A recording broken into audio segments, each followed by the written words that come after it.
Donc, bonsoir, merci de votre invitation.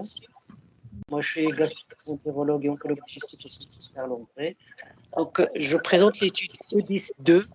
C'est une étude de phase 2 randomisée. Donc, vraiment dans la thématique interrégionale des cancers de l'œsophage, et évalue l'intérêt de la poursuite au nom des chimiothérapies de deuxième ligne chez des patients qui ont un cancer épidermoïde de l'œsophage métastatique non progressif après 6 semaines d'une chimiothérapie d'association de LV5 de paclitaxel délivrée pour une progression après une première ligne classique à base de fluoropyrimidine, celle de platine. Pourquoi cette étude? Comme vous le voyez vraiment très bien sur ces diapositives qui montrent l'incidence des cancers chez les hommes, tous les cancers confondus là à gauche. Et on voit qu'en notre région Nord-Pas-de-Calais, un peu avec la Normandie, puis avec la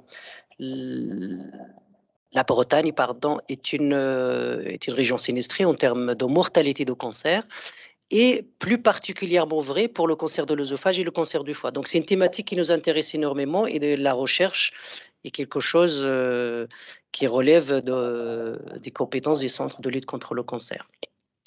Alors, le déroulement de l'essai, donc ça s'adresse aux patients qui ont un cancer épidermoïde de l'œsophage, bien sûr histologiquement prouvé, qui ont une maladie bien sûr métastatique mesurable, évaluée selon les critères RECIST, et ceux qui ont été traités préalablement ou pas par chirurgie ou radiochimiothérapie, mais qui avaient échoué après une chimiothérapie de première ligne associant fluoropyrimidine et celle de platine.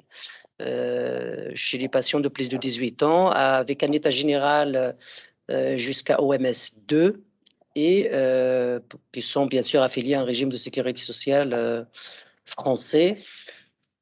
Donc, le déroulement de l'étude, on va y revenir plus tard. L'objectif principal, c'est d'évaluer l'intérêt en termes de survie globale de la poursuite au nom de la chimiothérapie chez ces patients qui présentent une maladie non progressive après 6 semaines, et cela jusqu'à la progression de la maladie. Le critère d'évaluation donc sera la survie globale depuis la randomisation, définie comme le temps entre la date de randomisation et la date de décès, quelle qu'en soit la cause.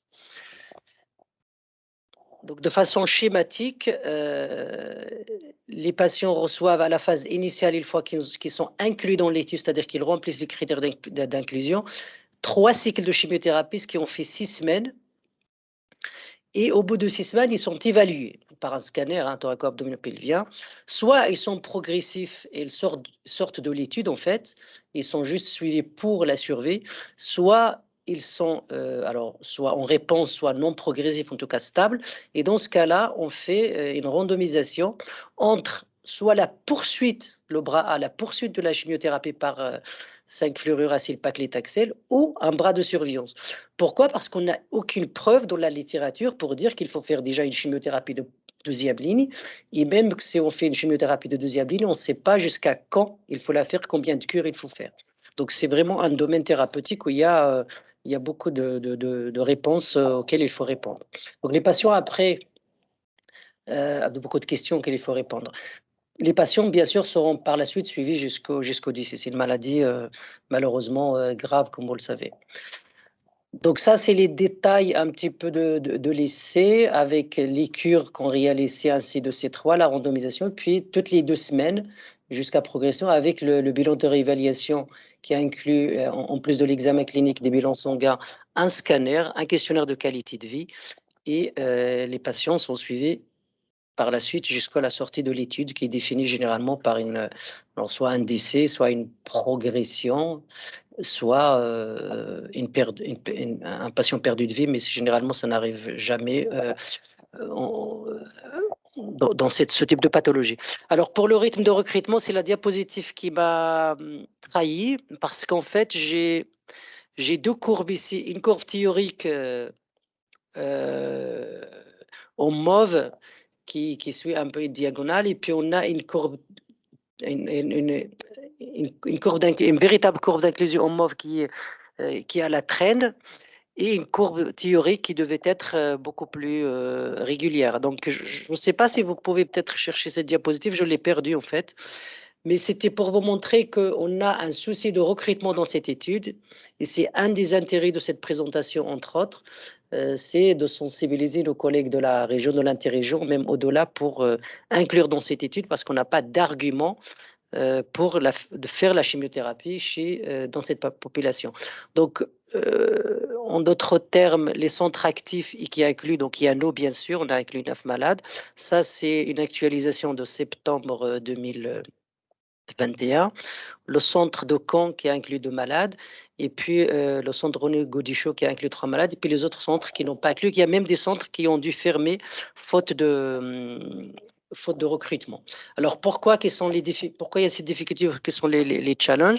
Bon, c'est une maladie rare, même si elle est fréquente dans notre région, grave. Les malades arrivent rarement en deuxième ligne, et quand ils arrivent en deuxième ligne, ils ne sont pas forcément en très bon état général pour s'éporter, d'être inclus, enfin de recevoir un traitement de deuxième ligne. Puis il y a aussi un problème ou un frein qui est la non-conviction des médecins oncologues dans cette stratégie, dans cette proposition d'arrêter le traitement avec une randomisation, puisque actuellement, il y a alors soit des essais cliniques qui proposent des traitements plus innovants comme l'immunothérapie, soit des traitements ouverts où on fait de la chimiothérapie standard à base de paclitaxel ou d'irinotecan dans cette population, même si sur le plan de l'argumentaire de la littérature, il n'y a pas beaucoup d'evidence-based medicine. Et donc ça représente un vrai challenge pour pouvoir poursuivre cette étude. Et on espère quand même pouvoir la continuer. Moi, je suis encore convaincu qu'il faut la finir. On a bien sûr des traitements qui vont arriver probablement, surtout en première ligne comme l'immunothérapie, mais en deuxième ligne, on ne sait pas ce qu'il faut faire chez ces malades. Voilà, je vous remercie.